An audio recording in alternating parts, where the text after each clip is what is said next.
Nagbagsakan ang mga naglalakihang bato sa landas na tinatahak ng mga martial arts students. Kinabahan ang lahat noong mapagtanto nila na inaambush sila ng kanilang mga kalaban. Sinabihan ng mga rank 3 martial artist ang ibang mga estudyante na magtago raw ang mga ito sa kanilang likuran. Ipinaalam ni Chen Yangxi sa kanyang mga kasamahan ang nangyari sa ating bida. Nagmadali si Yang Xiaoman na lapitan si Chen Yangxi noong makita niya na nasa panganib ito.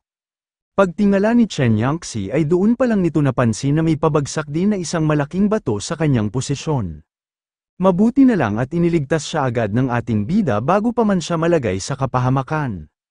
Nahati sa dalawa ang malaking bato na inatake ni Fang Ping. Tinanong ng ating bida ang natumbang sina Chen Yangxi at Yang Xiaoman kung ayos lang ba raw ang mga ito. Tumugo naman si Yang Xiaoman ng ayos lang daw siya. Natakot nga lang daw siya ng sobra noong makita niya na nasa panganib si Chen Yangxi. Sinabi ni Chen Yangxi na inakala nga raw niya na nahulugan talaga ng malaking bato ang ating bida. Nagpaliwanag naman si Fang Ping na nakaalis nga raw agad siya sa kanyang posisyon bago siya tamaan ng malaking bato. Humingi rin ito ng pasensya kung hindi niya man daw agad naramdaman ang kinaharap nilang panganib. Bigla na lang umatake ang isang lalaki habang nakikipag-usap pa ang ating bida. Sa pagkakataong ito ay naramdaman na agad ni Fang Ping ang paglapit nito. Bago pa man siya nito maatake ay agad na niya itong inunahan. Nagulat ang mga kasamahan ng ating bida sa bilis ng mga pangyayari.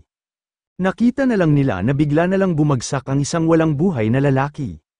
Sunod-sunod na rin na naglabasan sa loob ng kagubatan ang mga nagtatagong miyembro ng kulto.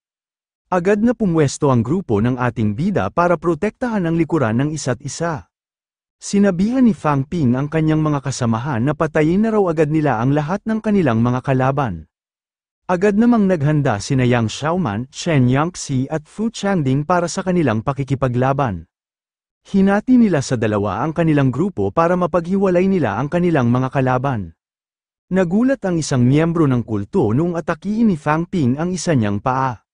Sinamantala naman ni Chen Yangxi ang pagkakataong ito para isagawa ang kanyang pag-atake. Hindi na naawa si Chen Yangxi at agad na pinuntirya ang puso ng kanilang kalaban.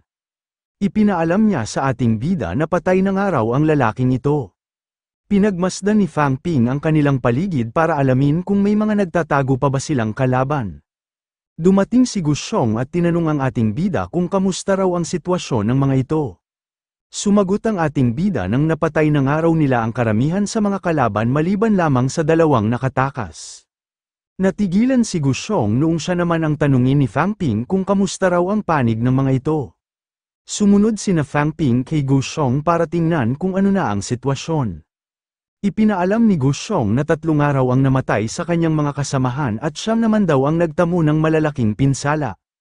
Sinabi ng ating bida na hindi raw ito dapat nangyari, may mga namatay at nasugatan ng araw agad sa kanilang mga kasama kahit hindi pa man sila nakakarating sa Panshi Village. Nagsalita naman si Gu Xiong nang ganoon daw talaga kapag nasa isang digmaan, mas matindi pa nga raw doon ang mga nangyayari sa loob ng catacombs. Sinabi ni Zhao Yang na imbis nga raw na magreklamo sila kung gaano kapanganib ang kanilang mga kalaban, ay dapat nga raw nilang aminin na may mali ang kanilang ginamit na estratehiya. Sa totoo nga lang daw ay hindi talaga angkop sa estilo nilang mga martial artist ang paggalaw ng malakihang grupo. Dapat nga raw silang mag-focus sa paggamit ng kanilang lakas at taglay na bilis. Tinanong ni Fang Ping kung ano ba raw ang ibig nitong ipahiwatig. Tumugon si Zhao Yang na dapat nga raw silang bumuo ng isang maliit na grupo na kinabibilangan ng mga pinakamalalakas na miyembro. Sa ganoong paraan nga raw ay mabilis nilang maaatake ang Panshi Village at maiiwasan nila ang mga ginagawa ng mga itong pag-ambush. Sinabi ni Gu Xiong na sa ngayon nga raw ay sapat pa ang kanilang mga vitality kaya magagawa pa nilang manalo kahit may makaharap sila na mga malalakas na kalaban. Pero kapag pinagpatuloy nga raw nila ang kanilang kasalukuyang bilis ay hihintayin nga lang daw ng kanilang mga kalaban na unti-unting maubos ang kanilang mga vitality. Napaisip si Fang Ping sa pagbabago ng gagamitin nilang estratehiya, mukhang ito nga raw talaga ang layunin ng mga universidad kung bakit sila inilagay sa ganoong misyon. Gusto nga raw sila ng mga itong masanay sa anumang sitwasyon, at patuloy na gumawa ng mga bagong estratehiya sa bawat problema na kanilang makakaharap. Mukhang ipinapaintindi nga raw sa kanila na ang mga malalakas lang ang makakaligtas at ang mga mahihina naman ang matatalo.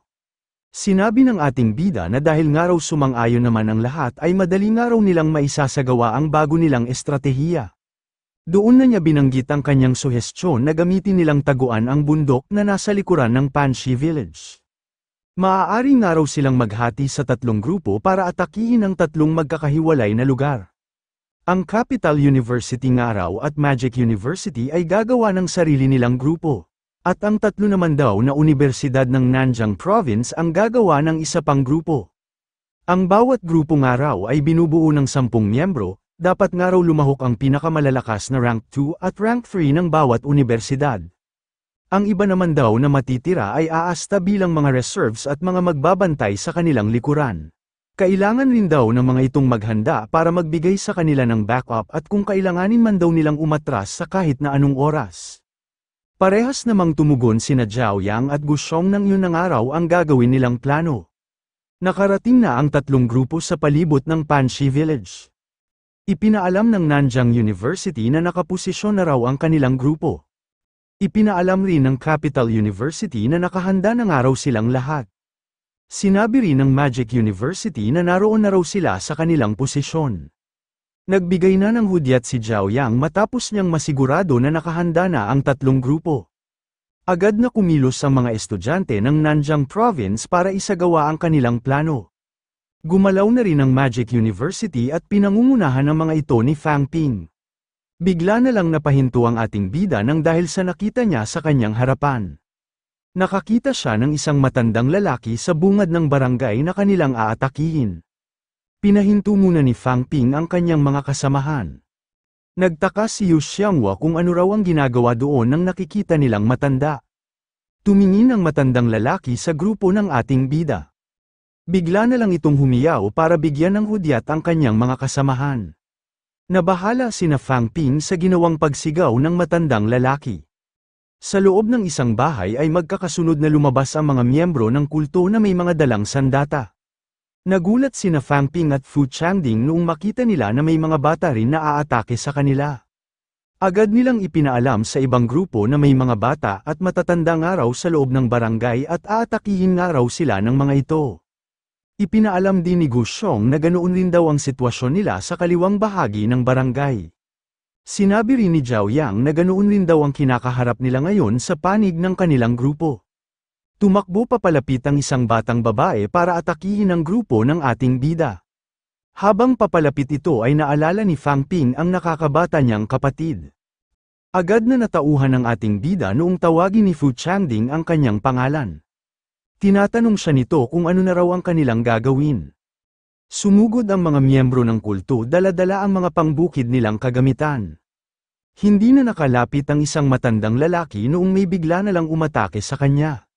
Sinabihan ni Zhao Yang ang lahat na patulugin na lang daw nila ang mga bata para madala nila ang mga ito sa military department. Maliban nga lang daw sa mga bata ay papatayin na raw nila ang lahat ng mga miyembro ng kulto. Sinabi ni Gu Xiong na mukhang yun na nga lang daw ang maaari nilang gawin, hindi niya nga rin daw kayang pumatay ng isang musmos na bata. Iniwasan ni Fang Ping ang pag-atake ng batang babae na sumugod sa kanya. Pinatamaan niya ito sa batok para pansamantala muna itong makatulog. Ipinaalam niya sa kanyang mga kasamahan ang plano na patulugin ang mga bata at patayin ang lahat ng natitira. Agad na kumilos ang lahat noong malaman na nila kung ano ang kailangan nilang gawin. Pinatay nila ang lahat ng mga matatandang miyembro ng kulto, at pinatulog naman nila ang lahat ng mga umaataking bata. Mga ordinaryong tao lang ang kanilang mga kinakalaban kaya hindi sila nahirapan sa pagpatay sa mga ito. Sa ngayon ay 3 lalaki na lang na miyembro ng kulto ang natitira sa panig ni na Fang Ping. Agad ang mga itong umatras at pumasok sa mga masisikip na eskinita. Natuwa si Zhao Yang dahil wala nga raw talagang laban sa kanila ang mga nakaharap nilang miyembro ng kulto. Samantalahin ng araw nila ang pagkakataong ito para ituloy ang kanilang pag-atake. Sinabihan naman ni Fang Ping ang ibang grupo nang huwag nga raw muna ang mga itong hahabol sa mga nakatakas na miyembro ng kulto, maaaring pinapakagat lang daw sila ng mga ito patungo sa isang patibong. Mas mabuti nga raw kung dalhin muna nila sa isang ligtas na lugar ang mga pinatulog nilang bata. Kinabahan ng lahat noong makarinig sila ng isang boses. Tinatanong sila nito kung ganoon ba raw talaga umasta ang isang martial artist, bakit nga raw ang mga ito pumapatay ng mga taong inosente. Mukhang ginagamit nga lang daw sila ng mga ito bilang kasangkapan sa ginagawa ng mga itong pagsasanay. Kung ganoon nga raw ay bibigyan niya ang mga ito ng isang matinding pagsasanay na hinding-hindi ng mga ito makakalimutan. Naisip ni Fang Ping na malakas nga raw ang vitality ng nagmamay-ari ng naririnig nilang boses. Nararamdaman niya nga raw na malapit lang ito sa kanila pero hindi niya nga lang daw matukoy ang eksakto nitong lokasyon. Nagsalita si Zhao Yang at sinabi na wala nga raw karapatan ang mga miyembro ng kulto na manghusga sa mga martial artist. Pinapalabas niya ang may-ari ng narinig nilang boses at nang mapatay na raw nila agad ito. Nagulantang ang lahat noong bigla na lang nagkaroon ng pagsabog sa kanilang posisyon. Nagulat si Zhao Yang noong makita nito ang nangyari sa iba niyang mga kasamahan. Agad na ipinaalam ni Zhao Yang sa ibang grupo na may bomba raw ang kanilang mga kalaban. Agad na hinanap ni Fang Ping kung saan daw kaya nakatago ang bomba. Hanggang sa bigla na lang ding nagkaroon ng sunod-sunod na pagsabog sa kanilang likuran. Tumilapon ng isang maliit na sapatos sa harapan ng ating bida. Nanggalaiti sa galit ang ating bida noong mapagtanto na nito kung ano ang nangyari. Humiyaw ang isang estudyante ng Magic University noong maramdaman nito na putol na ang mga daliri ng isa niyang kamay. Maraming estudyante ang lubhang nasugatan ng dahil sa magkakasunod na pagsabog. Agad na nilapitan ng ibang mga estudyante ang mga sugatan nilang kasamahan para buhatin ang mga ito. Inakay nila ang mga ito para ilayo doon at para dalhin sa isang ligtas na lugar. Pansamantala muna silang umatras para gamutin ang mga sugatan nilang kasamahan at para umisip ng bagong plano. Sinuntok ni Zhao Yang ang nasa harapan nitong puno ng dahil sa inis niya sa kanyang sarili. Kung nadiskubre niya nga lang daw na may mga nakakabit na bomba sa mga pinatulog nilang bata, sana nga raw ay buhay pa rin ang mga ito. Sinabi ni Yu Xianghua na ang paggamit nga raw ng mga suicide bombers ay madalas na nangyayari tuwing nakikipaglaban sa mga martial artist na miyembro ng kulto. Hindi pa nga lang daw nila ito personal na nararanasan noon, at masyado rin daw silang nakapokus sa pagsugod at pagpatay sa kanilang mga kalaban. Sinabi ng nanlulumong si Chen Yangxi na mukhang nasa 6 o 7 taon pa lang daw ang edad ng mga namatay na bata. Tinanong ni Zhao Lei kung ano pa ba raw ang hinihintay nila, dapat nga raw ay patayin na agad nila ang mga walang hiyang may kagagawan nito. Sinabihan ni Fang Ping si Zhao Lei nang wag daw itong magpapabigla-bigla lalo na't may geographical advantage sa kanila ang mga miyembro ng kulto. Kapag basta na nga lang daw silang pumasok sa loob ng Panshi Village ay mahuhulog lang daw sila sa patibong ng mga ito hanggang sa sunod-sunod na silang matalo. Ang tanging paraan nga lang daw para magawa nilang manalo ay ang mapuwersa nila ang mga ito na lumabas sa pagtatago at makipaglaban sa kanila ng direkta.